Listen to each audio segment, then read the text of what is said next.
Hello and welcome to the Geeky Brummie podcast. Nice to be back with you all. Joining me today, Mr. Keith Bloomfield. Hello, everybody. Welcome back. And Mr. Leigh Price. Hello. I don't have any special hand signals like Keith.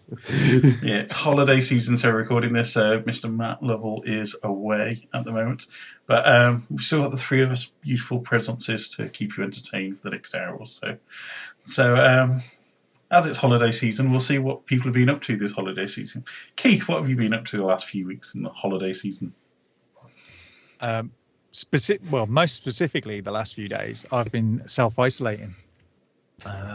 Thanks to some strange global pandemic that's currently, doing its thing across the world. So, which, even though I was trapped in the house for like a week, I didn't exploit it as best I could. I feel really bad. I'd fired up the Xbox for the first time in a month, and then proceeded to just play Star Wars Battlefront 2, which I don't know why. I just fancied a bit of Star Wars. Could have played Mass Effect Legendary Edition. No. I'm not. I've still got the original Xbox 360 trilogy set, which is there, but they're all on Game Pass, and I kind of thought, I wasn't in the mood for anything that required any brain power. So I thought Star Wars was basically just run around, shoot droids. And because I'd been watching the Bad Batch and stuff on Disney Plus recently, I kind of thought, I quite fancy playing that, which is quite good. Yeah. So I spent a few hours on various planets shooting people, which wasn't as therapeutic as I would have liked. Mostly because my reaction times were so bad, it was terrible. Are you going to blame it on your slow internet connection? No, it's me. It's all me. Lag. It's all me. Yeah, it's kind of like, because there's no, you can just respawn. I kind of think, a -1 death to kill ratio seems okay. If I get killed twice as many times as I kill other people, I think I'm having a good game nowadays.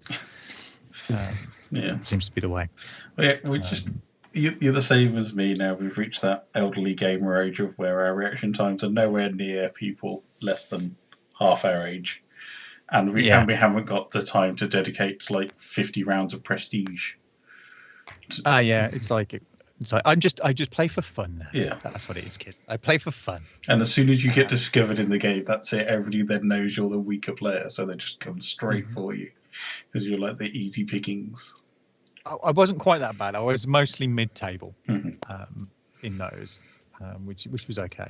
So when I'm president of all video games, I'm going to have a aged gamer with not enough time to catch up, where you'll load up a game and it'll do you want us to recap the controls for you? Is there anything you've forgotten since you last played? There's been a few updates, so we'll have a couple of minutes walkthrough of this is how you navigate the game, and these are all your powers. Yeah, I think there should be a thing with it. When you register your console, you put your age in, and it does it automatically for you, so that it takes more shots to kill me, but I don't have to shoot everybody else as much. That would even it out for me. Yeah. I'd quite like that, because it's usually the thing I'm not looking at the screen and I'm running into something, and then somebody's just standing there with some kind of blaster, and it's like, oh, okay. Yeah. Back to the respawn point. It's all good. Either that or just age banding categories where they'll put all the people in the 30s group together. It's like you can all reminisce about He-Man and Thundercats in your group. Yeah. And then we'll have the Paw Patrol group a bit further down. I wouldn't advise saying this out loud. The gamers will find you. Gamers TM.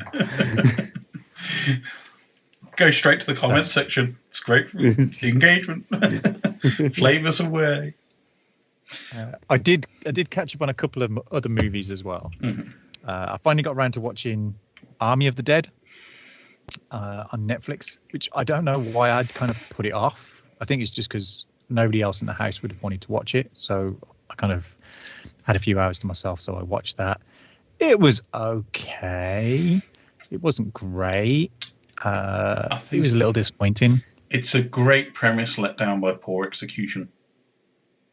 Yeah, it's kind of it kind of thinks it's cooler than it is, and I seem to find myself doing this an awful lot recently, of going, Yeah, they kind of did this thing better in the 80s with less resources and more imagination. I kind of thought it was fair to middling. There was some cool action shots. I think the problem with a film like that is when it's somebody's passion project, like Zack Snyder, and he has control of the story and the casting and the production and the directing. It's kind of nobody's there to tell him, no, you don't need to see. Yeah. It's a bit of the George Lucas prequel effect to it. Yeah, possibly. I think. Yeah, people being indulged. I think that's the thing. Mm-hmm. I did also watch Blood Red Sky, which was kind of like a German UK co-production type thing, which is basically vampires on a plane. And that was kind of okay as well. That should have been the name of it, to be honest. Does Samuel L. Jackson get a cameo?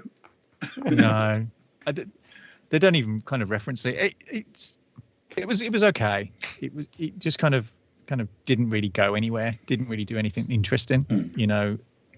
It was kind of a bit of 30 Days of Night with a bit of kind of Snakes on a Plane with a bit of Die Hard, but it didn't kind of really coalesce into anything interesting. I kind of found my interest wandering a little while into it. You kind of thought, well, it's an interesting premise, but it never really did anything exciting with it, and it kind of ends. It just kind of ends, and you're just going to go, okay. So it's basically two movies in a row where the premise is more inserted. Yeah, the idea was much better than the actual film itself. I kind of felt a little bit disappointed by both. I was kind of thinking, why did I watch those instead of watching? So in summary, just read the plot summaries online instead of actually watching these movies. Yeah. Then you get the joy of the plot, the actual idea, but you'd have to sit through the actual movie. And so read the plot summary and imagine your own film around it, and it's probably a better concept. Yeah. I mean, I only used it as a distraction to not watch La La Land. So, I'm still kind of trying to put that one at the bottom of my to-watch list. So anything that comes up that gives me an excuse to watch that instead of La La Land is all right by me. I will get around to it at some point, but I kind of already know what I'm going to think. It's fine. Yeah. And you can come at me because I love The Greatest Showman. So, that's fine. So I have issues with The Greatest Showman because it's about a thoroughly horrible character, which is P.T. Barnum. And if you ever read anything into his life story, he's one of the most cretinous humans ever to have lived. And to turn his life into like a singing, dancing musical and make him Hugh Jackman is kind of a bit cheating. Mm-hmm. Yeah. I've heard some of the stories. Yeah. It's like U57 for the circus industry. U571. It's kind of like, let's just romanticize all this and make Americans happy because that's the history they're going to believe going forward. But Hugh Jackman can sing. So there's your counterpoint to that. He can sing and he can hoof. He's a talented old geezer, that bloke is. Leigh, how about yourself? What have you been up to the holiday season? Every time you say holiday season, I keep thinking of Christmas, just because I see so many American things that refer to holiday season as like Thanksgiving to Christmas. I'm just like, we're a bit far off. Summer holiday season, if that's something even. Yeah, there you go. I've well, I mean, right now my use of Disarm is limited just because I've had my second vaccine today, so I'm currently just using one arm. Please tell me just flopping it around like it's some toy arm. That'd be enough. But also found out that on the way there that how terrible Birmingham City Centre has gotten for driving in. So that's fun. Mm-hmm. Yeah. Do not drive to Birmingham if you're a local boy. Because like the route I took to go to the vaccine centre in question has been blocked off. It's no longer a traffic route, and then trying to use Google Maps to leave by a different route because I didn't know another way took me down all the back roads. Took like an hour to get home when it should have been half an hour. I don't know what all that was about. Because Google Maps was like, if you stay in the left lane and merge, that's where you go. What it meant was take the exit on the right on the roundabout. Sounds like Google Maps. Yeah, I think the Yes. thing with Birmingham at the minute is like they're trying to convince people to move to public transport, and then at the same time closing off all the public transport because there's hardly any trains running at the minute, and they've decided to dig up half the metro to repair it after only laying it 5 years ago.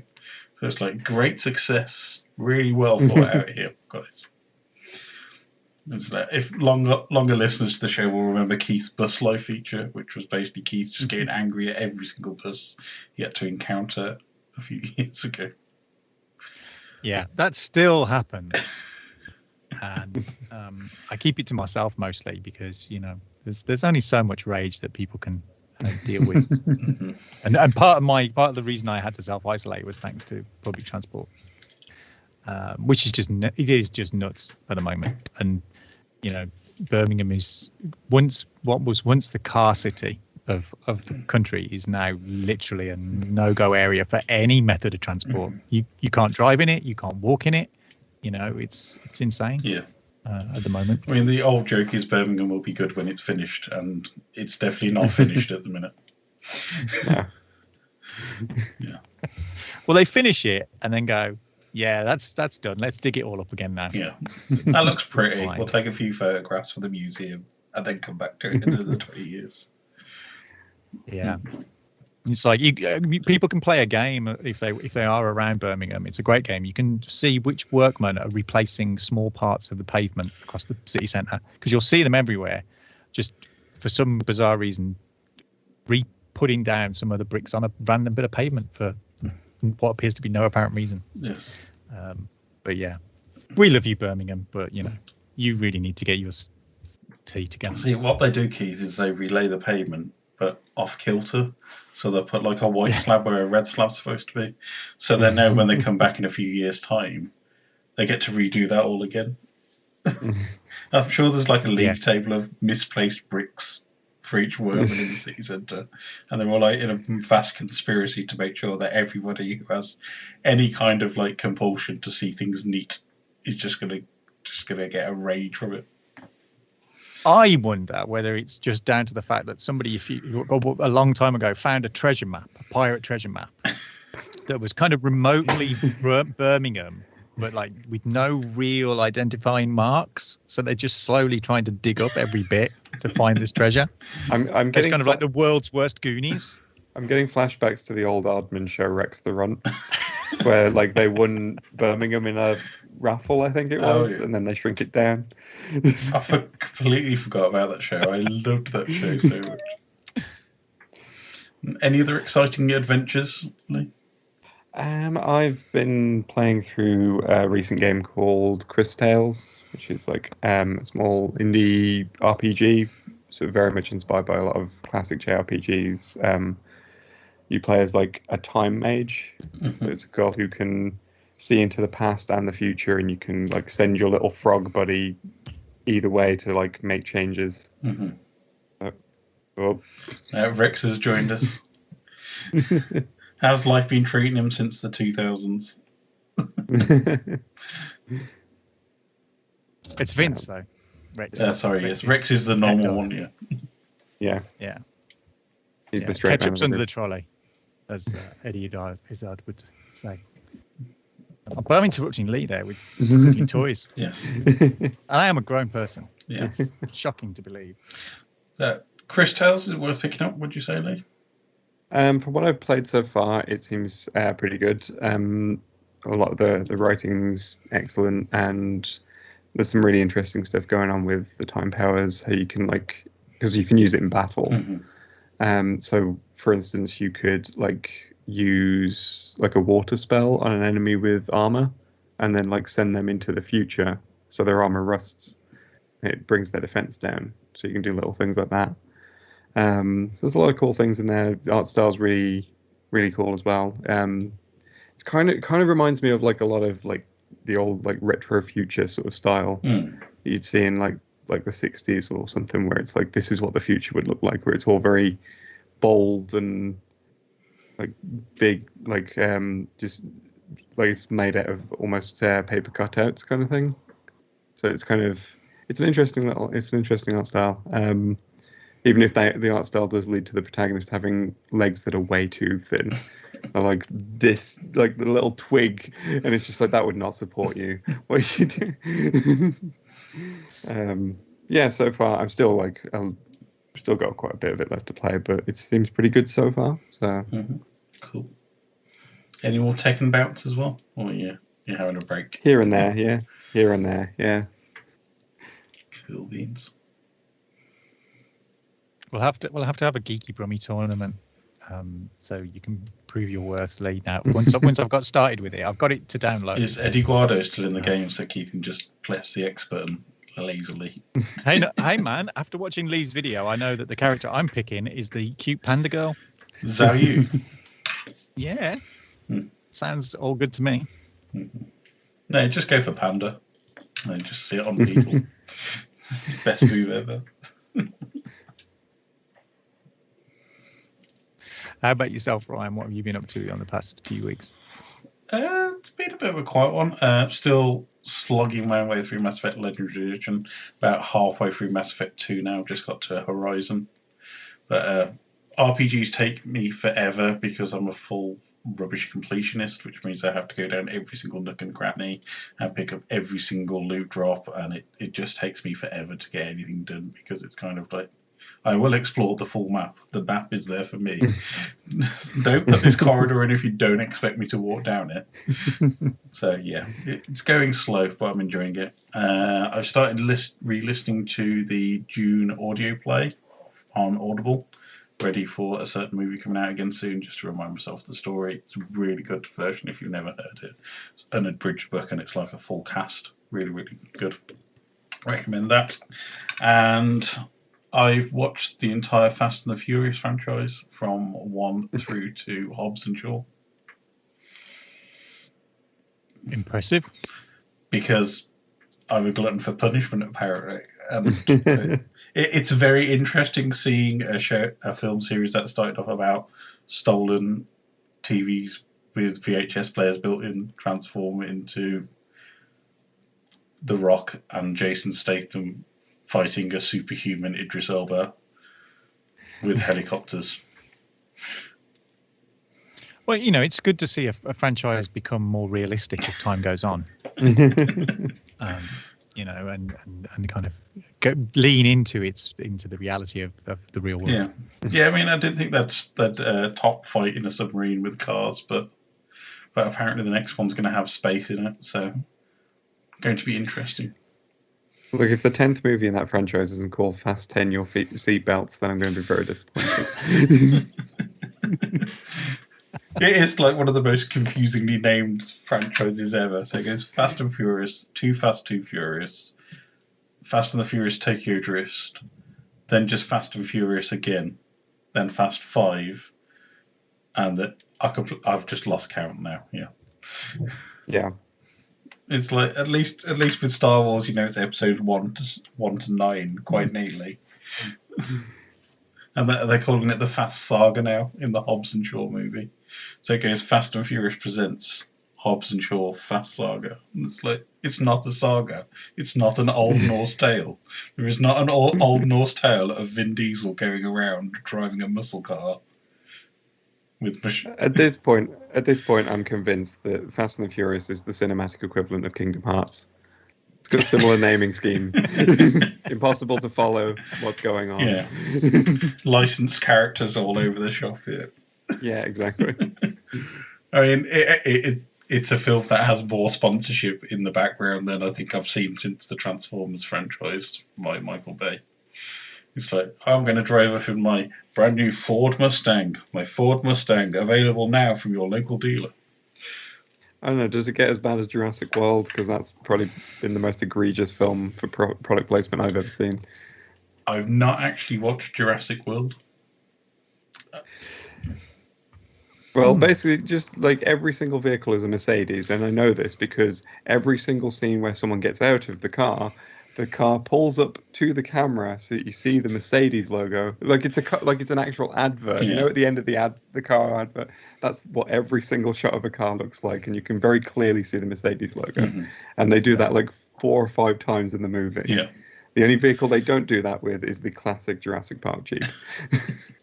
It's a real shame they don't take a a leaf out of the book of Wayne's World 2 and do it very subtly when you're doing product placement. What, you mean whilst wearing a Pepsi hat and eating a slice of Pizza Hut? Yeah, I mean it's all literally unnoticeable in that Wayne's World movie. You know, they showed the world how you do product placement. Yeah. That's the way you do it. Yeah, and Knives Out got ruined for me because somebody mentioned something about the product placement, and massive spoilers now. If you've not watched Knives Out and you're planning to, put your fingers in your ears for a couple of seconds. Apparently, every single person in that film has an Apple iPhone, apart from the killer. Because Apple refused to let the killer have an iPhone because that's on the brand. It's been a thing for quite a while that Apple. Apple is not allowed to be used by the villains in any kind of film. Yeah, I mean, you know, it's a pretty standard thing. You've got to look sideways at people that are using Android phones and stuff. Really, yeah. And they're a dodgy bunch. Almost as dodgy as your Max audio connection. But, we won't discuss that here. Anyway, to segue along, coming up on the show today, we're doing a bit of a trailer talk special. So, hi Vince. So we'll be talking about some recent famous and not so famous movie trailers and films that are coming out now or recently, plus your usual games of the week and comic roundup from Keith. But we'll be back shortly. What's happening to you these days? Having lots of fun? Believe me, I know some folks that are in for some fun. Take a minute. See what's in it. But you can see how dangerous this could be. But first, we're going to have a little fun tonight, folks. It's time for the Geeky Brummie podcast.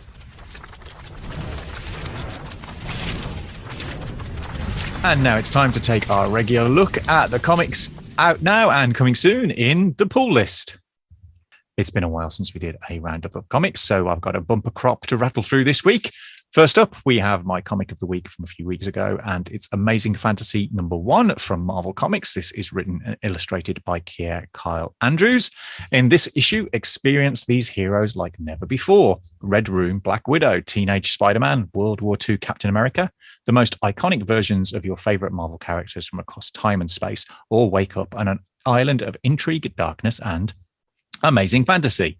Are they dead? Are they dreaming? Or have they truly been transported to another fantastical realm? And is there any way for them to return home? This isn't just a love letter to your favorite Marvel eras. It's a reinvestment in the seminal characters you've always loved, plucked from their quintessential timelines and brought to you by Kyle Andrews. This is one you've been waiting for, true believers. It's one amazing fantasy for all the ages. I've enjoyed Andrew's work before, and it's exciting to see him take on a book like this with throwbacks to how comics used to be and changing art styles for each character. This is a really interesting new book that doesn't tie into any current continuity, and that means anything can and probably will happen. This is definitely a book you should put on your pull list. Next up, we have Headlopper #16 from Image Comics. This is written and illustrated by Andrew McLean with colours by Georgie Belair. This is the variant cover issue I've got here.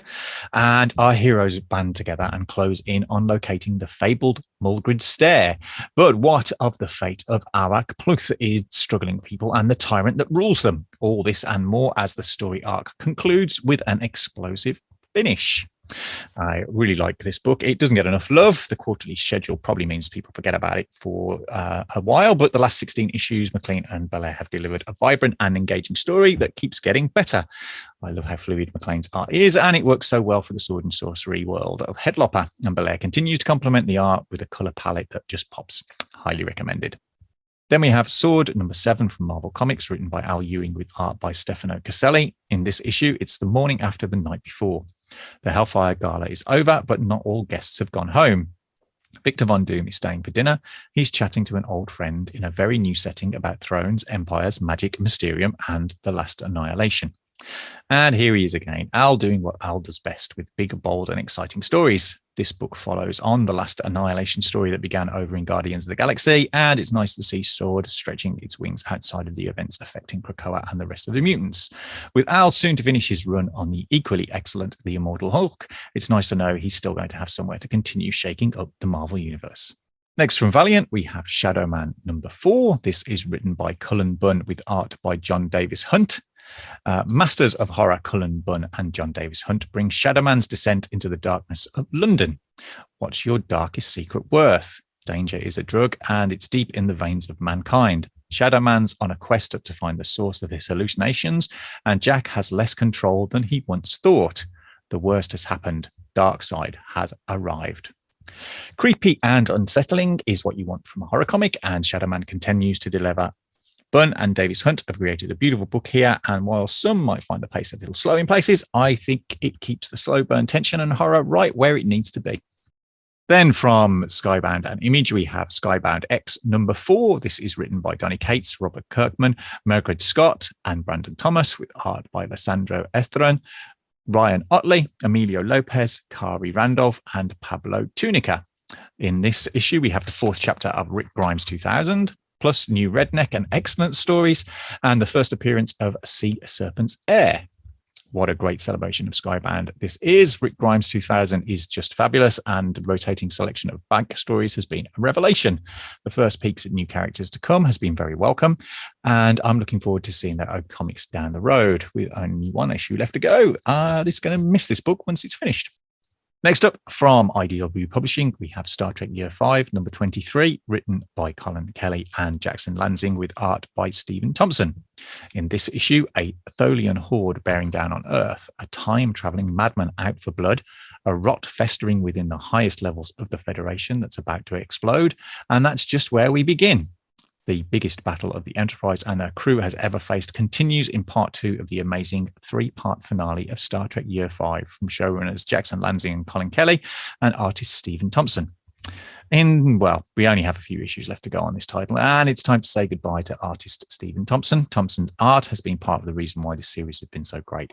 His interiors of covers have perfectly captured the era of 60s Star Trek and the transition to the era of the motion picture. Kelly and Lansing have crafted one of the great Star Trek stories, and I'm grateful we've had this opportunity to explore the end of the original Enterprise's journey.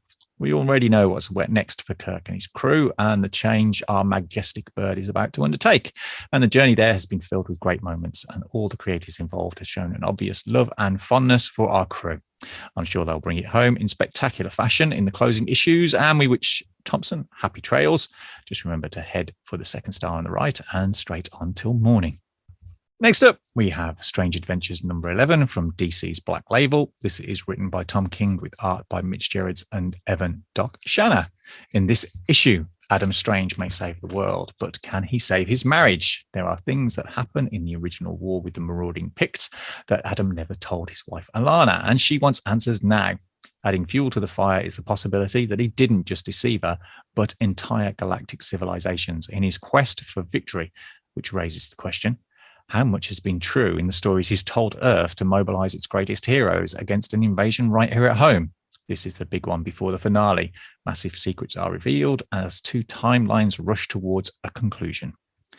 It feels like it's taken a long time to get to this point. This book seems to have amassed less of a following than Mr. Miracle, but it's just as worthy of your attention.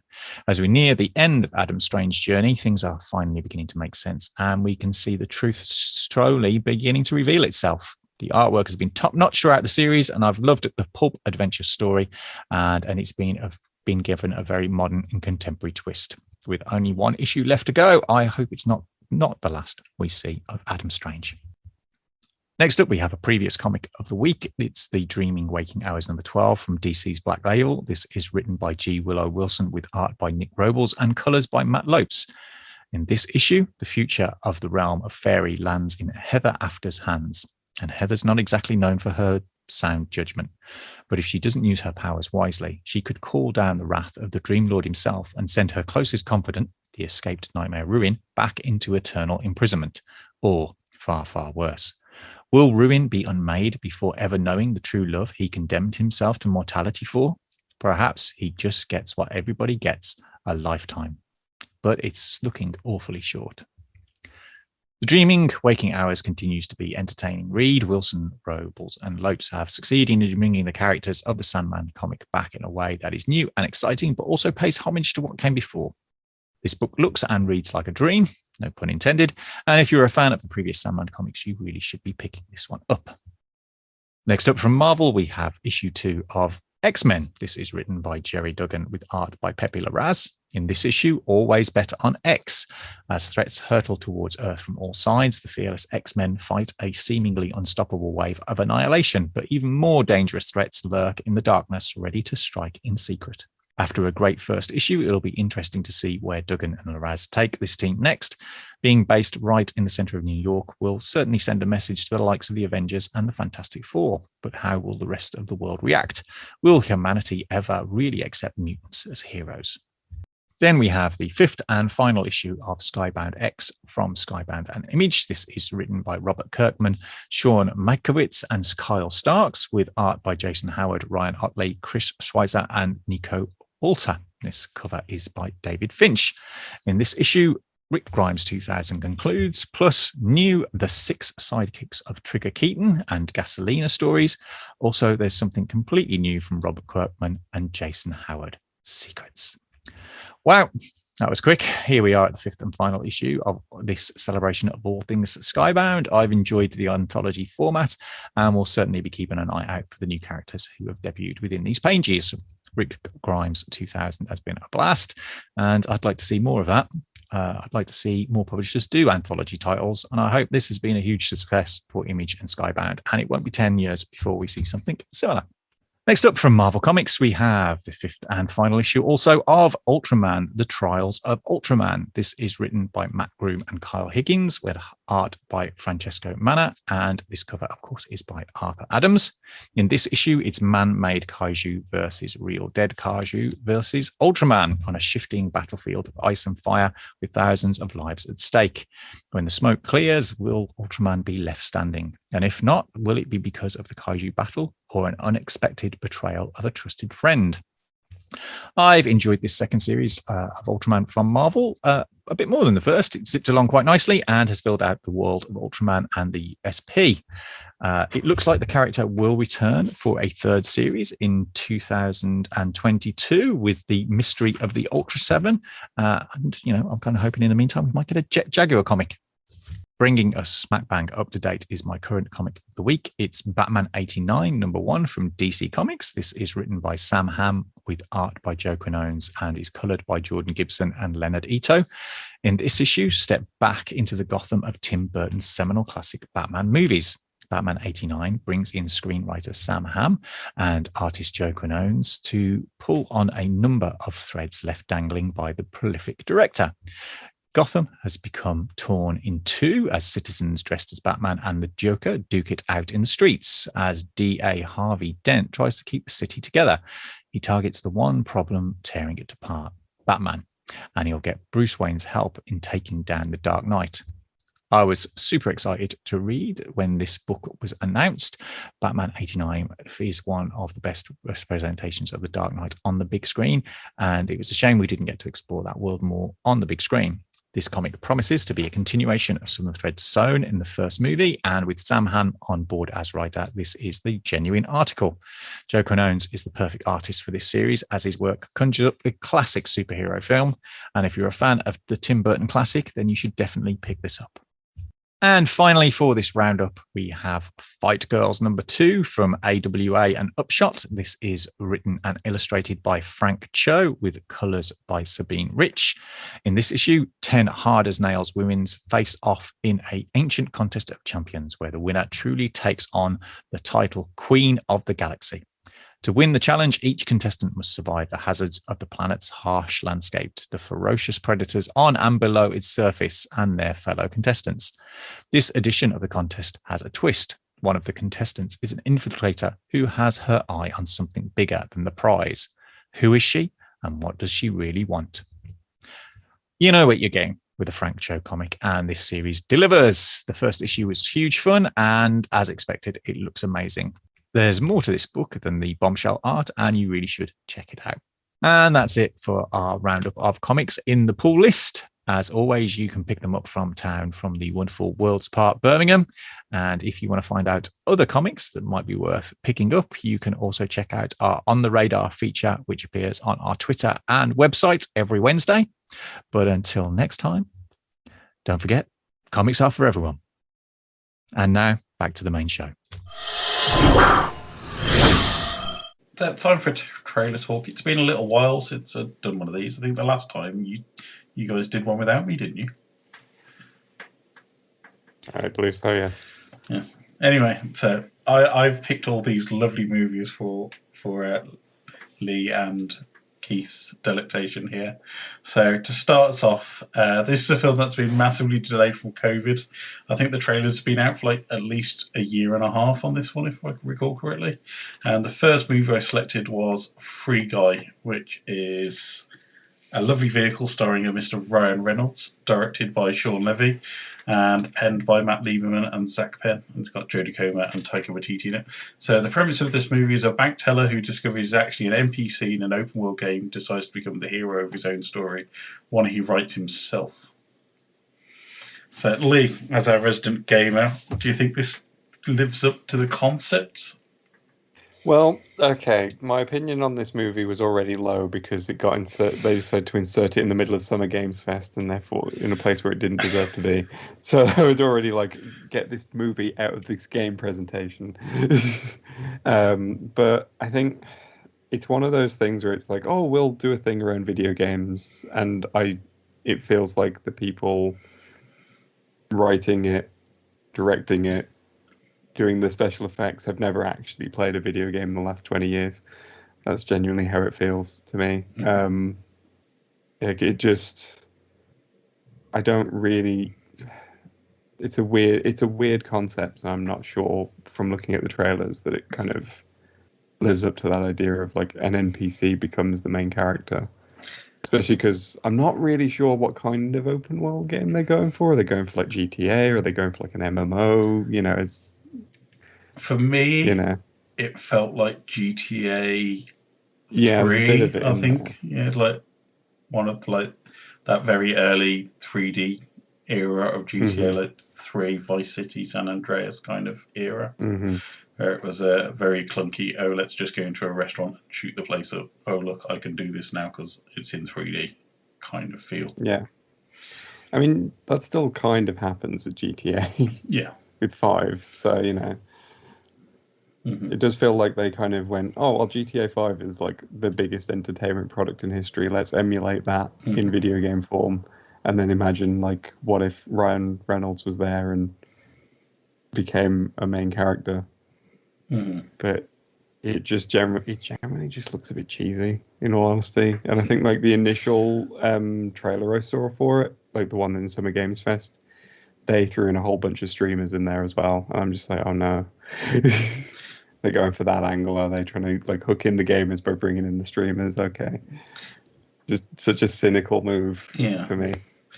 I think another part of the issue is because there is such a dearth of things at the cinema at the moment. I think this is kind of what would have just been a kind of B-ish kind of movie, one that they'd have released and not pushed so hard and expected it to do well on streaming, has kind of become one of those, oh, we've got nothing else out for a couple of weeks, we've got to actually like give some advertising budget to this one and push it. And Ryan Reynolds is bankable at the minute because of Deadpool, so we'll try and cash in on that. And Keith, your thoughts? I'm probably more favourable towards it than you two, mostly because I just look at it as it's a stupid movie about games for people who know nothing about games. It will have no relation to anything that real gamers understand. It'll be a kind of a mishmash of like confusing MMOs with kind of open world play, but it's Ryan Reynolds. It'll be dumb. It looks quite well put together. It'll be a kind of entertaining couple of hours that you'll forget about almost immediately. And again, I feel it's another film that feels like a throwback to that kind of classic 80s popcorn summer movie where it's just like, what's popular, let's stick that on film, and people will go and see it because it's summer and they want to get out of the hot weather and into an air-conditioned theater, and but it looks okay. Ryan Reynolds is mildly amusing in most things that he does, and I for one am looking forward to however they lever the Hugh Jackman cameo in there. was going to say, I think the thing with Ryan Reynolds is been playing the exact same character since National Lampoon's Van Wilder, and he's made a good career out of it. But I don't think there's not been very many Ryan Reynolds movies where he's not playing the fourth wall, quirky, witty, snappy guy, and you can tell it's like an old overcoat for him, isn't it? Something like this role. Yeah. I think it's another one of those cases of like what he lacks in acting, he makes up for in charisma. Really, unlike other Ryans who think they're good at acting, but have no. not Ryan Parrish, the charismatic and bon vivant lead of Geeky Brummie, which is kind of good. The robot guy from Blade Runner and stuff. Yeah. Obviously channeling his inner abilities there. But yeah, it's pulling the right kind of people together that'll get people interested. They're flashing up that Taika Waititi's in it. Jodie Comer as well. So yeah. I think my problem with it comes from the fact that they very much are trying to push it towards people who do play games, though. That's why they dumped it in the middle of Summer Games Fest. And it's but the entire audience is watching this and going, this doesn't feel like an actual game. It feels like you don't know what you're talking about, and I think that's part of the problem. I think it's going to be one of those films where you'll have someone like one of those top 10 list kind of YouTube channels will make hay out of this, because they'll do top 10 things of why this film is wrong. And Cinema Sins will have a massive list of every single thing that ever goes wrong in it, because it's not actual proper gaming. Well, that's Cinema Sins' entire grift, though. They do that for every movie. This makes no difference. So there's going to be a lot of sins in this one, I think. I hope they deliberately just go, we're going to do it wrong, just to troll everybody that's going to come at us with that wasn't screen accurate. If that's what they're going for, I respect it. If I was making this, I would just be going, we're going to do this to just really troll. We know nothing about games, and we're just going to make something up, and it's going to have some ridiculous thing, there'll be some monkey in it, and it'll be called Donkey Ape or something else, and we'll just deliberately wind up gamers and anybody else completely. But it's disposable popcorn fun in a time where there's not an awful lot of stuff coming out, and I think everybody's got too super critical over the past year, and it's a dumb movie. It'll do what it does. It'll come and go, and people will forget about it in a few years' time. And it's if I'm entertained for 2 hours and it makes me forget about the horrors of everything else that's going on in Emergency Planet Earth, I'm all for it. Yeah. Or alternatively, if you want to watch a video game related movie starring Ryan Reynolds, Detective Pikachu is right there. I think that's but he doesn't look like Ryan Reynolds until the end. I think that's a good. Oh, sorry.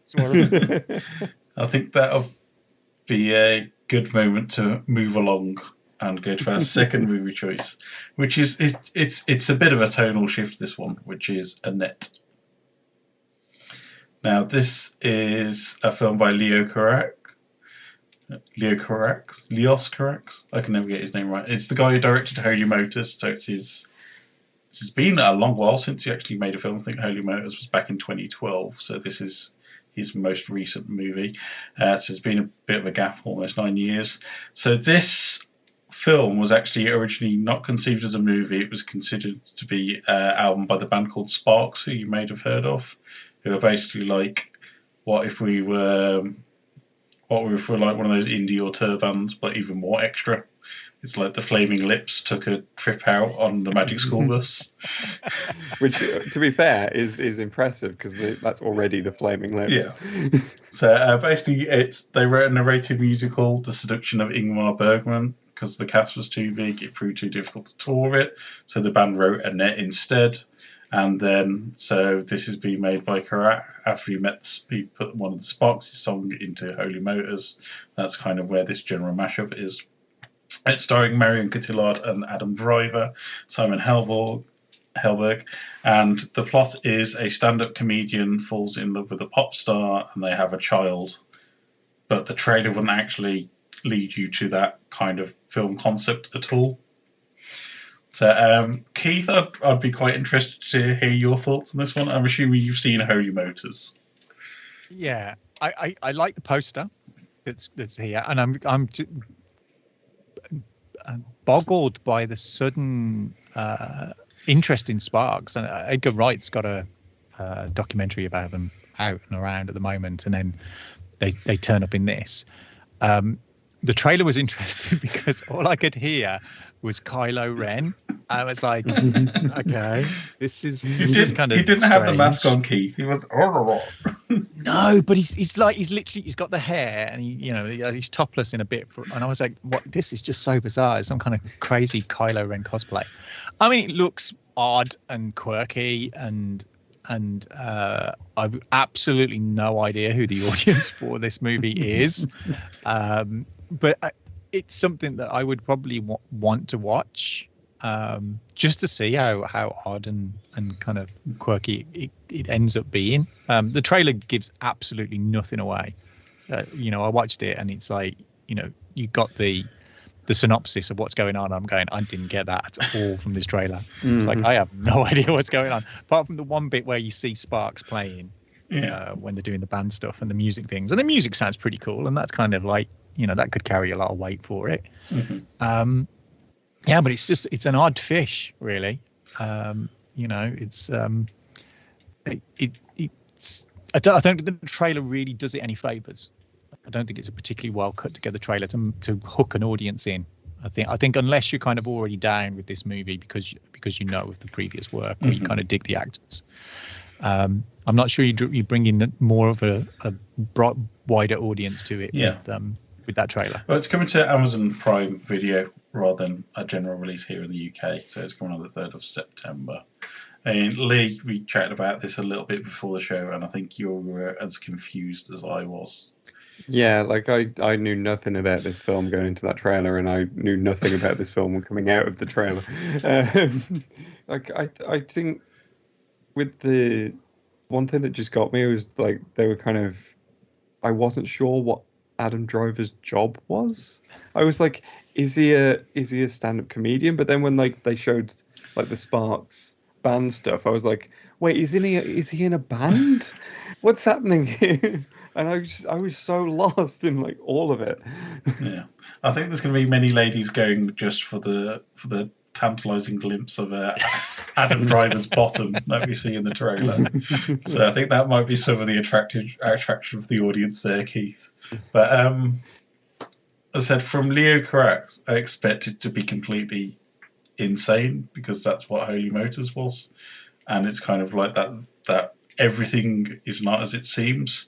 And this trailer, although it was kind of strung together for the first half of it, like it was a normal movie, it gets pretty weird towards the end, I think, when there's the bit with the baby, and then there's the ocean, and then there's just Adam Driver saying weird stuff, and then it just ends before you get what's going on. And I actually quite enjoy having a trailer where the entire plot is not revealed to you in 3 minutes or less. It's kind of one of those films that I'm actually more interested in watching it now than I would have just reading that's coming out. Yeah, I think it's got a lot going for it, just in terms of you kind of you're so bamboozled by what you're going to get that you kind of think, I've got to see this just to see how it all pans out. I mean, it's certainly like this was one of the few trailers after watching it I had to look up, like just to find out what the hell was actually happening. So in a way that did hook me. Yeah. Yeah, and I think for people who like that kind of cinema, which is non-standard in a way, that kind of this, I think this would have been one of those films that 15, 20 years ago would have been massive on DVD and had a very limited release. And I think this is where the streaming services are finding their audiences now, where they can afford to have something which is probably a bit more niche, which is going to be people who are fans of the band Sparks, like people who've seen Holy Motors and want to see something different. This gives them that opportunity now to invest in something like that rather than having that wide cinema release cost. Yeah, it definitely kind of feels like that era where like music video directors were making films everywhere, like Spike Jonze and Michel Gondry and stuff like that, and they were all kind of weird and off kilter as well, and it's kind of, it does feel a bit like that, especially with Sparks' involvement. So it's got that kind of musical connection, but I'm still a bit baffled by it, to be honest. Yeah, I'm definitely looking forward to seeing it, and it's definitely one of those films. I think it's going to be one of those films that I'll watch solo, because Viv doesn't really like films without a plot, which seems to be what this is heading towards. Might be worth a review. We shall see. So our final film of this segment is not a film, it's a TV series. It is Foundation. So this is Isaac Asimov's opus of sci-fi novels written in the golden era of sci-fi. So this is a complex saga of humans scattered on planets throughout the galaxy, all living in the rule of a galactic empire. And then one man who finds out a mathematical equation of where things might be changing very soon. Starring Jared Harris as Dr. Harry Seldon, Leigh Pace as Brother Day, Terrence Mann as Brother Dusk.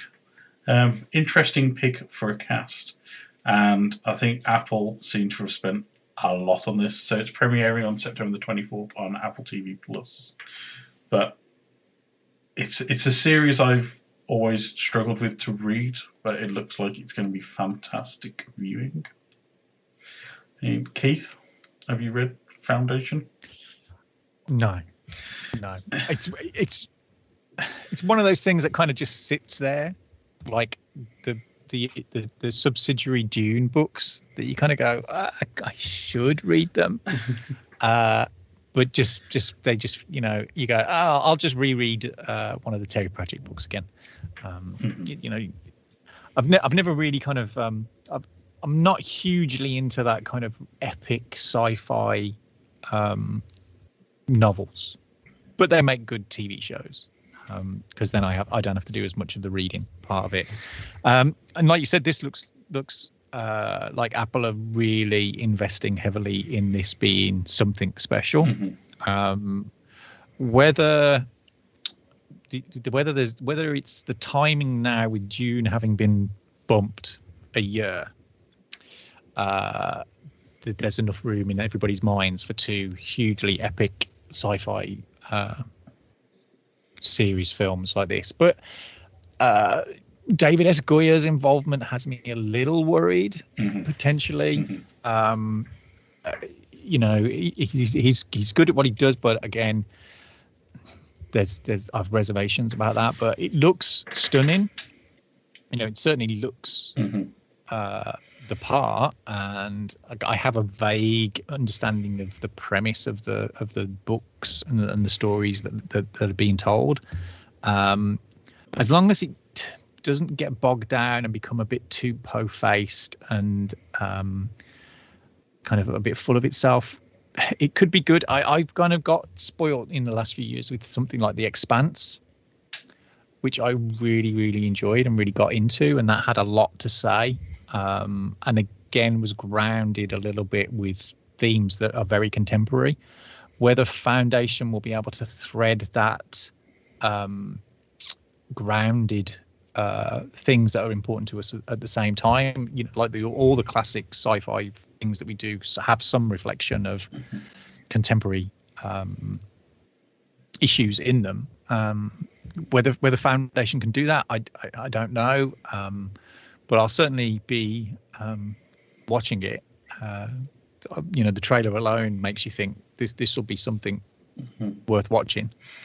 Whether I'll stick with it, I think that's going to be, you know, something that I'll find out down the road. Yeah, and I think two very strong leading characters in Leigh Pace and Jared Harris. Jared Harris I loved in the Chernobyl miniseries, and he's been a very strong actor. And I think he turns up in The Expanse as well, if I remember correctly. Yeah, he's in the first couple of seasons, less so in the later seasons, but yeah. Yeah, and there's Ronan the Accuser, of course, Leigh plays amongst many other roles, mainly bringing back the dead to life with pies, which I remember. Yeah. A long time ago. Leigh, how's your hard sci-fi leanings towards this? I mean, are you a fan or...? So I'm not actually familiar with like the original work. Like as soon as it said Isaac Asimov, I was just like, well, I don't really know his work at all. When it comes to like a lot of the kind of classic like deep sci-fi. I'm more familiar with like Philip K. Dick's work because I've read quite a bit of that. But it's definitely like an intriguing looking series. It's another one of those things where it's like, just from watching the trailer, I'm not entirely sure what it's about. But I think that's more just because it feels like there's going to be a lot going on. There's going to be a lot to follow. It does feel like the kind of series that you can kind of just lose yourself in all the lore of it. And just because it does look like a very dense sort of story that covers a lot of ground. It does look interesting, I will say that. And yeah, it looks like, just visually, it looks amazing as well. So yeah, and it's definitely one of those franchises that I think has the capacity to go on for a long time, depending on how much of the book series they adapt. There's quite a few books in the Foundation series, and the first novel itself's quite thin, and that's probably going to be season 1. And then there's a chance this could be running for a long time, because the original stories, they're over millennia, really, and there's a lot of generational shift and change. So it could possibly be, if it works out as Apple hopes it to be, one of those franchises where they can refresh the characters every couple of seasons and bring in new people. And to me, as Keith said, it's a visual feast. You can tell Apple have really, really blown the CGI budget on this for a start off. I mean, doing something like Foundation, it's never going to be an easy task, and it's not one of those things that can be easily adapted into a film. So I think going down the series route is very sensible with this. But my fear is, if it doesn't go as well as they want, are they just going to leave it dangling and not ever finish the story off? It's one of those where it's kind of, they bet big on this one, so if the bet doesn't pay off, it might be just a case of, we do the one book and then never return to the franchise, which would be very disappointing. But I think the parallel you said, Keith, of The Expanse is very, very sensible. That's kind of... Yeah, I think the other thing they've got going against them initially is just the user base of something like Apple TV Plus. Obviously, Amazon and Netflix have got a much broader audience, because there are a lot of great shows on Apple TV Plus that people aren't seeing just because they're not part of that network, and it's not. It doesn't seem to be something they're pushing. Whether they will use this as this is a must-see show, and you are going to need to subscribe to this. This is our Tiger King. This is our Game of Thrones. Yeah. Game of Thrones. Yeah. And it's nice. I mean, it's. I hope it engages me more than something like Game of Thrones ended up doing, and to a lesser extent Westworld. But this, like you said, it's the 1,000-year epic of it's a multi-generational Star Wars in one form or another, but perhaps not quite as hokey. And I wonder whether that'll kind of go against it in the end. Yeah. That there's it becomes a little too serious and a little too dry. Yeah, I mean, it's for me, is our audience is ready for that kind of hard sci-fi. I mean, as you said, The Expanse dabbles with that, and it's pretty strong in its hard sci-fi, but I think it still has some kind of laxness to it, where it can play around a little bit, whereas this is going to be, as you said, full, proper, hard sci-fi. And it's going to be a bit like the Wheel of Time series for Amazon, I think, which is going to be proper, hardcore fantasy. It's going to be interesting to see if there's enough of an audience there for the general populace. Yeah, it's going to be an interesting experiment for them as a channel. But, it looks stunning. So I'll certainly be kind of giving it a go. Worth a watch. Definitely.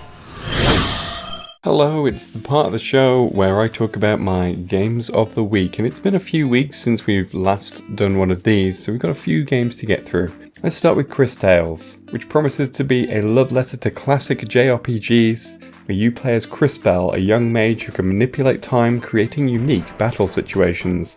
For example, you can use a water spell on an armoured enemy, accelerate time forward, and now their armour is rusted and useless. Based on what I played in the demo, those inventive mechanics are partnered with some great writing and an eye-catching, cartoony art style. Definitely one to watch. After that, we jumped into a week where we had 2 games of the week. Indie Game of the Week was Unbound Worlds Apart, a cute little platformer starring a mage with the ability to shift dimensions. Using a variety of powers, you have to explore a world in danger, preventing reality from collapsing in on itself. It's another one I played the demo of, and I was impressed by its endearing art style and unique dimension-shifting mechanics. And then the main game of the week was The Great Ace Attorney Chronicles. The ridiculous courtroom drama series heads back to the Victorian era and finally gets a Western release. In this game, you play as young lawyer Ryunosuke Naruhodo, who ventures to Great Britain and teams up with great detective Sherlock Holmes, no really, to bring justice to London. I've never played an Ace Attorney game, but the more I see of them, the more I would like to, and this latest game is no exception. It looks like it's maintaining the series' reputation for testing the player's deduction skills, while also being the right level of silly. And then the next game of the week was Dodgeball Academia, a sports RPG with all the anime trappings you could possibly want. That's just in story style at least, since the game is about a boy who joins the most prestigious dodgeball school in the world in the aim to become the very best. Like no one ever was, perhaps. But visually, the game is much more Cartoon Network than anime, with bold, cartoony character designs and a goofy sense of humour. Gameplay is a typical top-down JRPG style, where dialogue choices and party management are a major part, except battles are dodgeball games, where special moves and status effects are rolled into the sports action. The game is bold, brash, and looks a lot of fun. And finally, this week's game of the week is Atrio the Dark Wild. A cross between Don't Starve and Factorio, Atrio puts you in the shoes of an android tasked with restoring a place called Station 3. To do this, you must build supply lines, keep them powered, and harvest the woods of natural resources. The woods are also painfully dangerous, especially in the dark, so expect a lot of hostility from the local wildlife as you try to capture them. Sounds easy, or at least the trailer would seem to suggest so. That was a lot of games of the week, and now back to the main show. Time for part 2 of Trailer Talk. So in this one, let's kick off with Andy Serkis's latest movie. It's weird to describe it as that, but he's in the director's seat. Written by Tom Hardy. It's a Sony Marvel collaboration.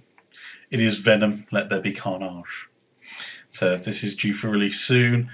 Tom Hardy returning as Eddie Brock, who has to face an even bigger threat in Woody Harrelson, aka Carnage, in this one. And I think Tom Hardy wrote the story for this one. So it's going to be interesting. Starring Tom Hardy, of course, Woody Harrelson, Michelle Williams. Leigh, what were your thoughts on this one? Oh boy, it's an edgy Spider-Man movie. That was Spider-Man 3. You can't reuse the same one. Anything with Venom is just edgy Spider-Man movie. Mm-hmm. No interest. Yeah, nothing. No, that's my thought process. That's my entire thought process. Mm-hmm. It's a bit of a Keith, what did you think? Bit of a CGI fest. I didn't go to the cinema to see Venom. I ended up watching it when it ended up on one of the streaming channels, and it was, for what it was okay. It was definitely going after that kind of like Marvel films are for kids, and we need to do something that's a bit more kind of like adult, grown up, and there's like drinking and swearing and smoking and things getting eaten and stuff. And for what it was okay. You know, it was fine. It wasn't Venom. It was a version of Venom that kind of at least you could understand what Tom Hardy was saying. Can you? You know, yeah, just about. I mean, I'm still completely and utterly in love with the fact that the Bane in the Harley Quinn cartoon series talks like the Bane did in the Dark Knight movies, which is I just think you've doubled down on that, but it just seems a bit excessive. And I kind of like the stuff that's Eddie without Venom. That seems kind of cool. All of that kind of like he's a bum. He's not a hero in any way, shape, or form. He's kind of he's down on his luck, which is kind of accurate to the character in the comics and stuff. But without Spider-Man, it kind of all seems a bit pointless. Venom needs Spider-Man. That he was basically birthed from Spider-Man. So the whole symbiotes thing, I think too much is put into them. There's dozens of them in the Marvel universe now, and they've recently had a whole thing. They've got there's a whole planet of them and stuff, and it kind of takes out the specialness of how that character originated. The whole idea that he was picked up during the Secret Wars and Spider-Man brought him back, and the whole black suit and the kind of in the comics you had a long gestation period to get to Venom. It happened over a long period of time, relatively.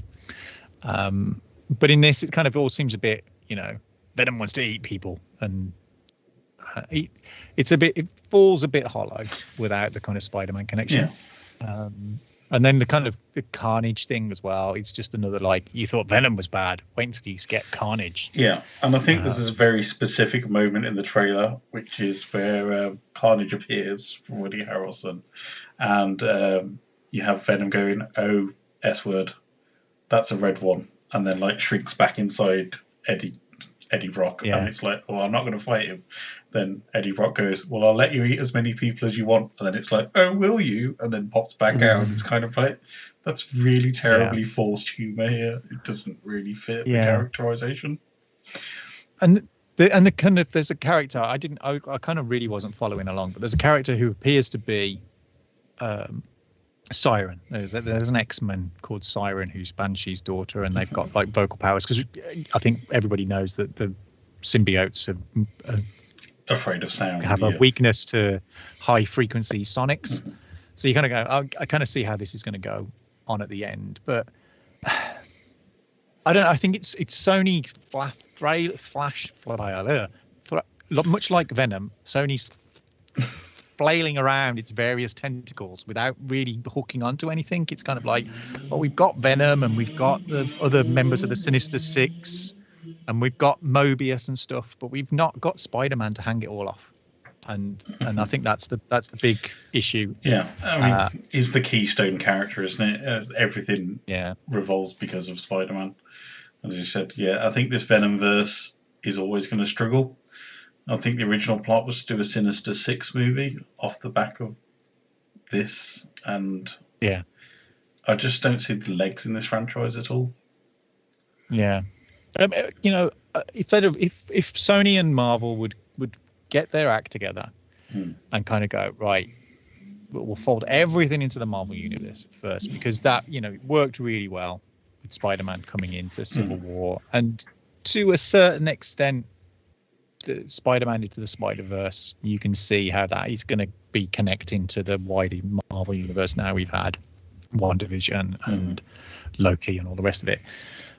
And to have a slow burn where you'd have had Spidey on an alien planet, and he kind of comes back with the suit, and that burns, and there's a whole thing with Tom Holland's Spidey, and then Venom breaks free, and Eddie Brock's brought in, and it evolved a bit more naturally, because it kind of all happens in the first 10 minutes.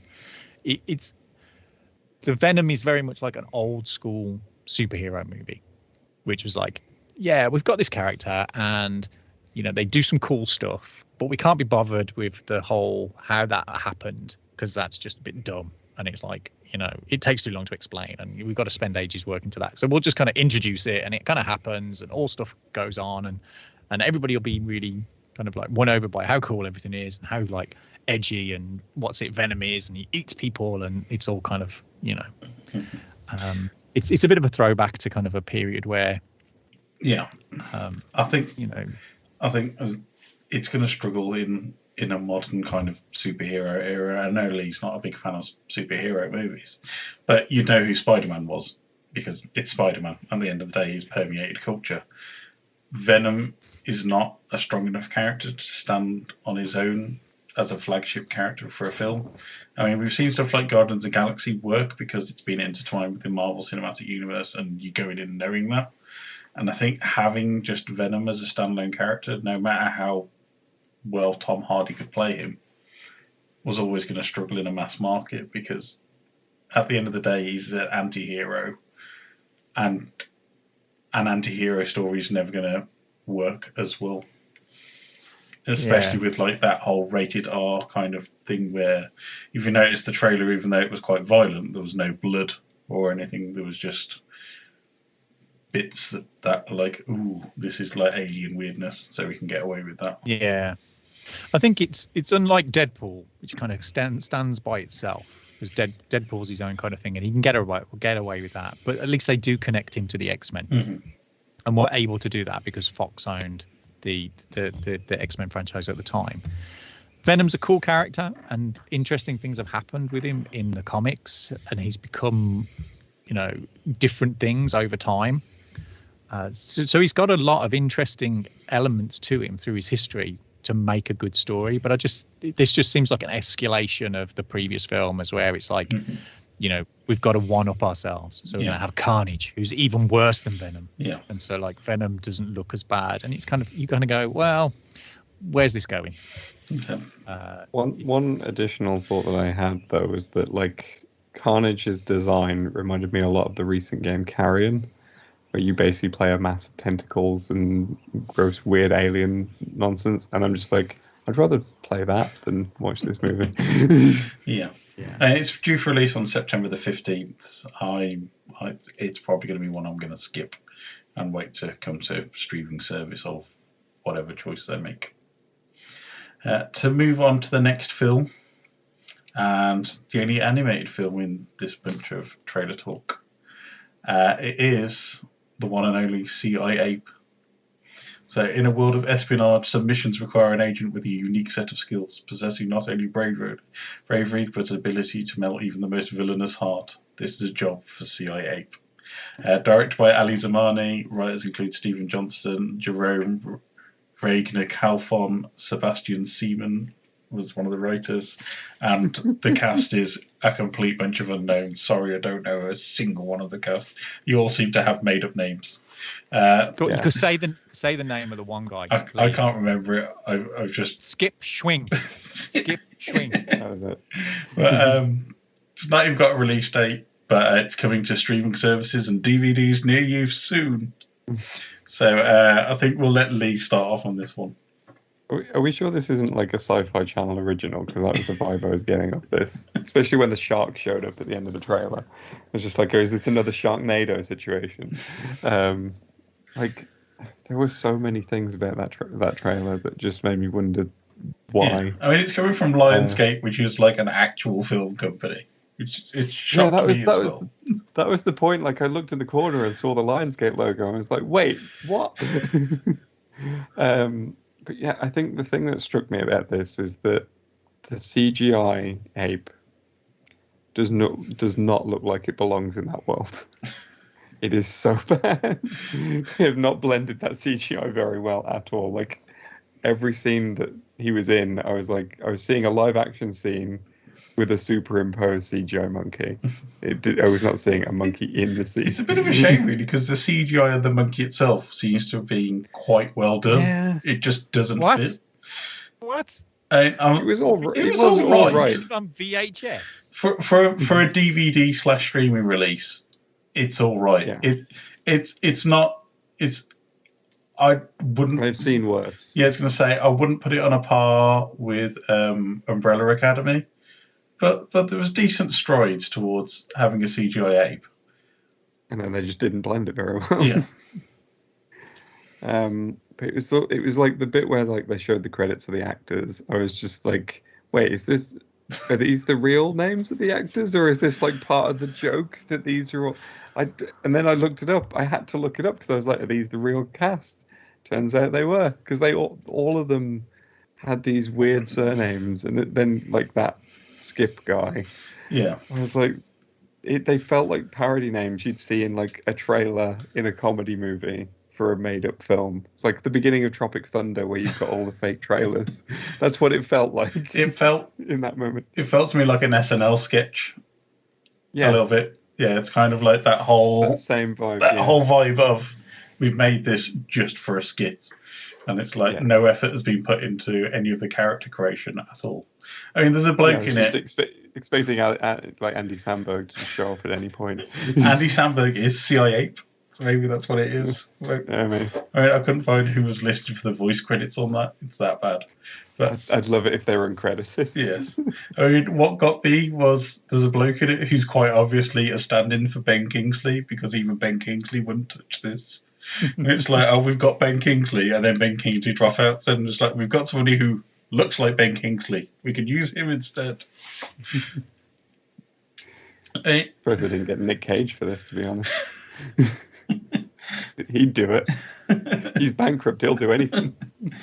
Keith, is this one for the strong watch list?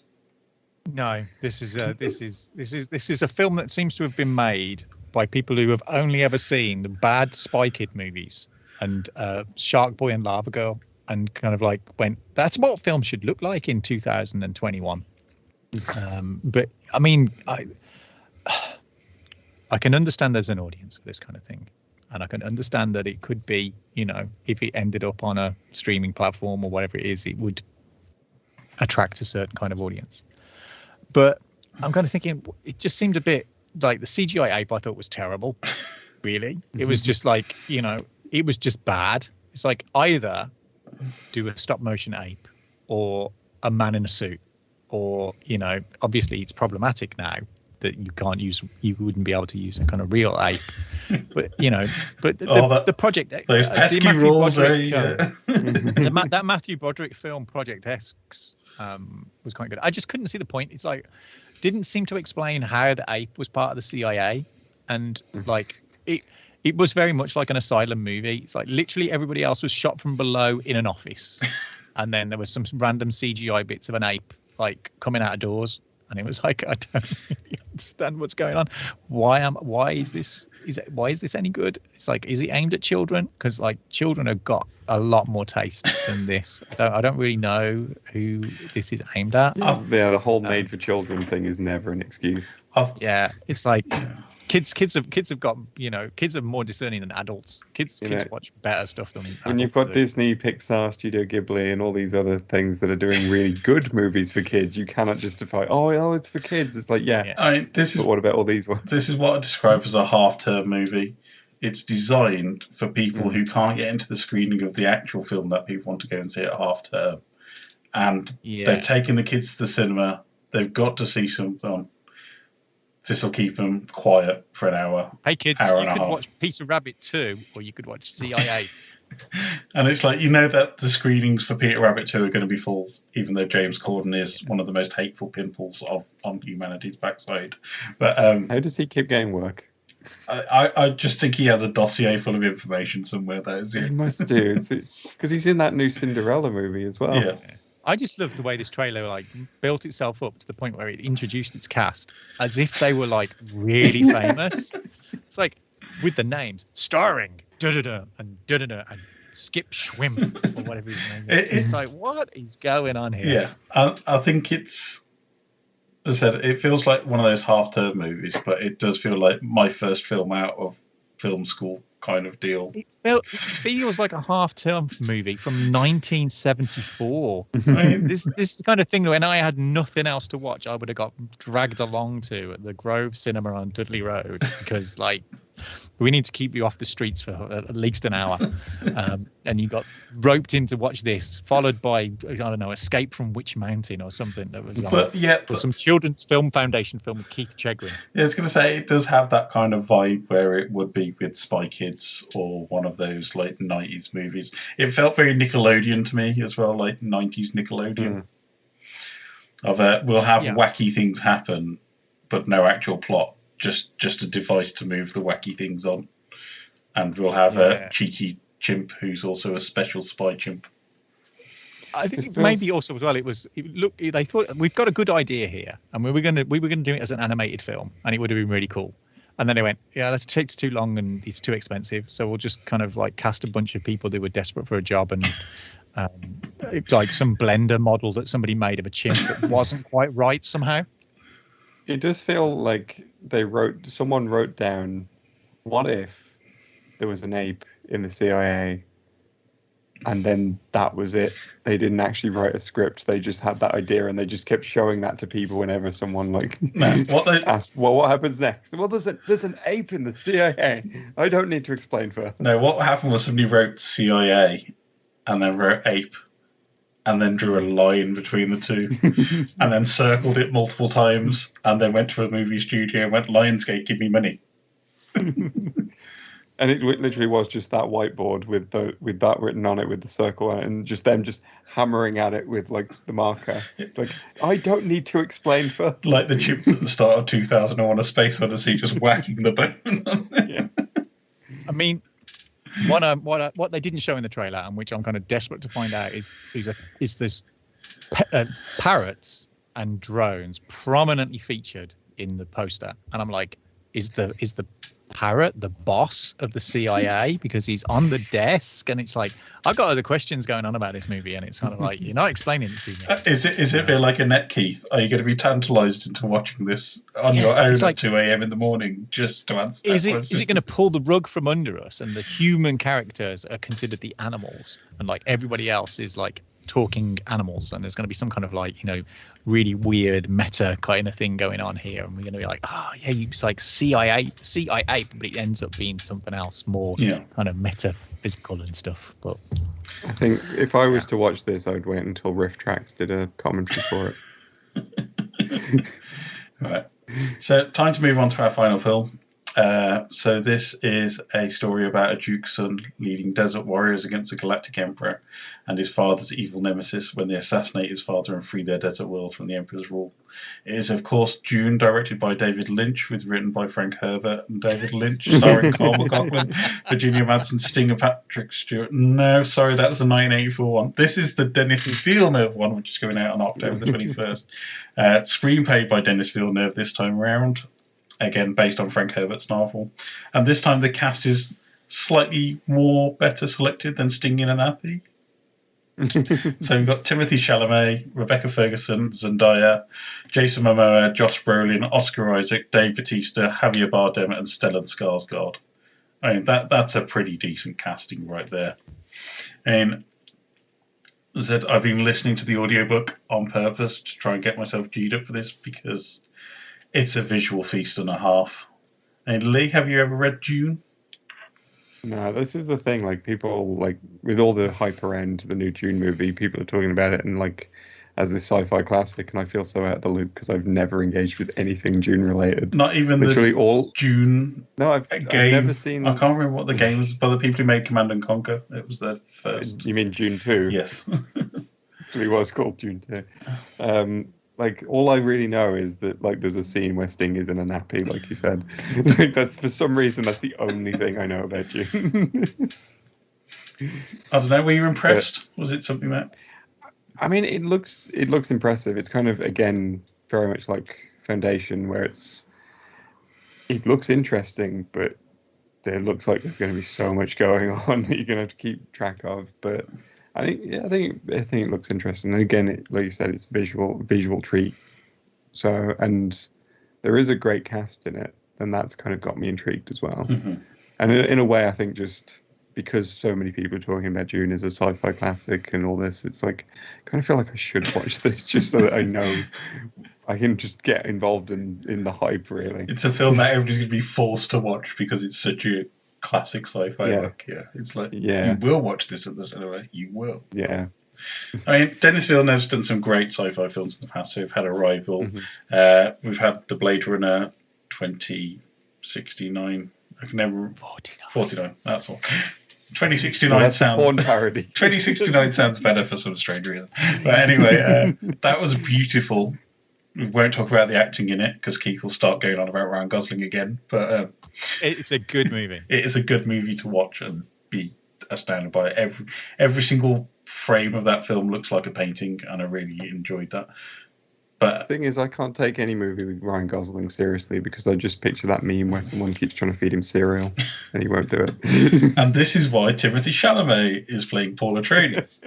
I think hanging it on Timothée Chalamet and Zendaya, I think Chani's got a much bigger role by the feel of this than it was in the original book and the Lynch movie. So I'm thinking it's going to be a lot more about their dynamics as a relationship. From what the rumours are, this is only going to be the first half of the Dune book, and there's going to be a sequel because condensing the entire thing down is probably going to take forever. I think Jason Momoa has already been on to say he needs like a 6-hour version releasing at some point, like the Snyder Cut, because there's that much stuff they've recorded for this. And Keith is a fan of the Lynch version. Read the book. Opinions? Yeah, I mean, I'm a huge fan of the David Lynch original, even though it was massively interfered with by the studio in terms of trying to get something that they could actually try and release to a general public. I've read the first book. I do enjoy the book. The whole premise of the whole world that's been set up in there is pretty cool. And I'm looking forward to this. Denis Villeneuve has got a great track record. His films are beautiful and also have some sense of proper maturity in a way. And he's a director that I do kind of think is should be more popular than he is. A little bit of me kind of still looks at this as being Dune 84 remastered, because it still feels like that film from the trailers that I've got. Literally the framing and everything else, it's just like we've jazzed up the special effects a bit. And I think I think somebody has done a side-by-side comparison with the 84 version and the trailer, and as you said, like the framing of most of the shots is eerily close. Yeah, I mean, obviously with the special effects now, we can do like the aerocopters and stuff a little bit more like they were described in the book, which would have been problematic in kind of the early 80s. But yeah, there's I think it's the vibe of Dune is in Dune. You can't shake it. It's like spice. It's kind of there. It's just in the air, and it was there in the 84 version, and I think it's there in this version. And the cast is phenomenal. Sting's not in a nappy. It's a particular type of costume for the particular part of the film that's in. But it just kind of, it's just one of those kind of things that just, it's a feeling. Dune is a feeling, I think. Yeah. Strangely, it just kind of seeps in, like you're a navigator in a bath of spice.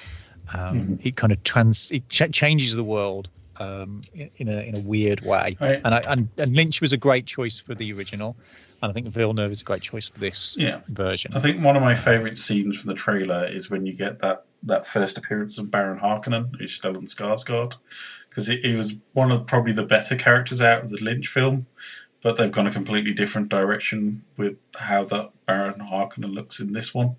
And when he rises up, and that kind of oil and diesel and that blackness that he rises out from it, as you said, it's very visual and it's very impactful. But what gets me is they've not mentioned Fade Routher at all, who's like one of the main characters, who was Sting in the Lynch movie. They've not mentioned his casting. There's been nothing about him, so I don't even know if he's going to be in this film. They seem to have bulked up the Beast Rabans, who's Dave Bautista's character, a bit more. But is it because it's going to be Sting? Yeah, I was about to say, is that the big revelation? Sting just shows up. Yeah. I mean, could it be that they're holding this back because kind of like a bit like it was in Seven, and they're holding back who's going to be for that big kind of reveal, and it's going to be a big shocking moment halfway through the film when Fade Routher appears. We don't know. It seems to be they've been very coy and cagey about it because they've been very vocal about the rest of the cast and like having profiles up, but nothing about Fade Routher, is quite a pivotal character in the book. Yeah, I think as well the casting of Paul and Chani is on point as well, because you're going to get a young audience to come and kind of see this movie who've probably not heard of the book or aren't that interested in it. Timothée Chalamet and Zendaya are going to bring you that audience in. Just the idea of this epic romance between these two characters, which they kind of play up a little bit in the trailer. This kind of two people separated from in two different worlds. It's that kind of there's always been that kind of Romeo and Juliet-ness of two warring families, and and stuff. And so I think that's going to draw a lot of people. But it just looks amazing. Mm-hmm. As you mentioned, the ornithopters, when you see the Navigators Guild ships coming over, it's just every single frame of that trailer looks like you could print it out and stick it on your bedroom wall if you were like that kind of movie buff.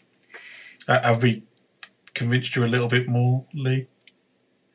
I mean, I might check it out, like, just because of, like, obviously knowing the sort of influence and everything that Dune has had, and the trailer genuinely did look interesting. So, right. I mean, out of the 6 trailers that we spoke about today, do we all have a particular favourite? No. Yeah, I'd say it's going to be Dune, isn't it? Really, I did kind of just want to show it to other people when I saw it and went, have you seen this? It's kind of cool. Yeah. I personally, I think Annette, for me, it's the trailer that's left me wanting to know more. And it's very few times that a trailer does that now. It's nice to have a trailer that doesn't seem to reveal anything of the plot in it. It's just, here's bits from the film, make your mind up from that if you think it's worth a watch. Well, I mean, obviously, it's going to be C.I.Ape. No, like, I think I'm going to have to kind of go with Dune. I think just like it's between Dune and Foundation. Like, they definitely like caught my attention the most. But as someone who has 0 Apple devices, I'm not going to be watching Foundation anytime soon. So Dune it is. Okay, then worst trailer. This is going to be hard for Leigh because there's 3 films he particularly didn't like in this list. I can't remember. Yeah, all I'm thinking of is C.I.Ape. Not even Free Guy?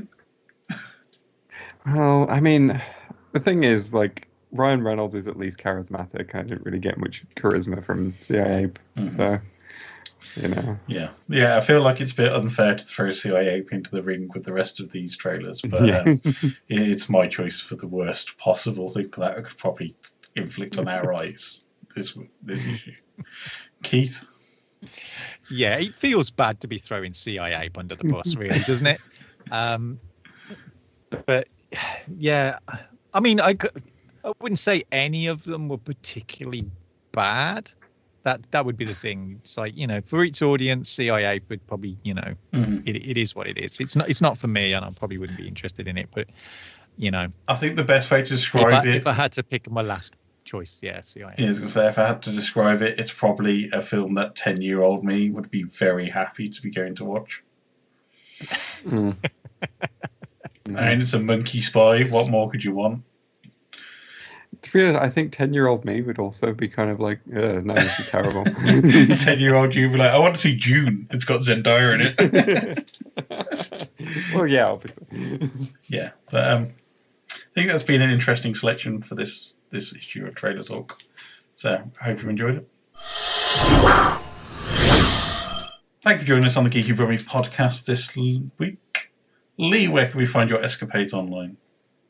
You can find me on YouTube at BobThePetFerret, where I do various different gaming video essays and opinion video type things. Recently did videos on like why online history is wrong, and basically just looking at like British video game history instead, and also did a video looking back at Little Big Planet, looking at the whole franchise and why it's important to me.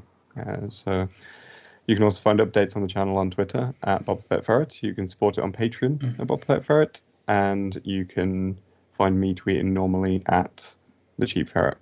Awesome. Keith, where can we find you and your digital presence? Yeah, my digital presence is mostly me being me on Geeky Brummie on Wednesdays, talking about what comics I can buy and what comics I want to buy but I can't on the radar. But that's at hardluck_hotel on Twitter, without the underscore, on Instagram and YouTube, where there is videos I've made, including a wee little puppet thing I did 11 years ago that people should watch. And then just on Wednesdays on the blog. With my comics roundup and a couple of other bits and pieces in the meanwhile news. Yeah. And you can find me as an NPC who becomes self-aware in my latest movie in the cinemas. That's my alter ego. But really, you can find me on Twitter at Ryan Parrish. You can find the foodie stuff at Brummie Gourmand. There's a new series of Celebrity MasterChef, so I'm probably just going to be posting pithy gifts for the next 18 weeks. But I hope you enjoy that. But you can find us all, as I mentioned, at Geeky Brummie on Twitter, Instagram, Facebook, YouTube, of course, at CastOS for our podcast and on your podcasting services of choice, if this is how you're listening to us today. And at the Geeky Brummie website, where I do the tech roundup, Leigh does the gaming roundup, Keith does the comics of the week, and Matt does our esports. So plenty to fill your boots within the week between podcasts. And thank you for joining us, and we shall see you again soon. Bye, everybody. Bye. Take care, everybody. Idris Elba is Knuckles.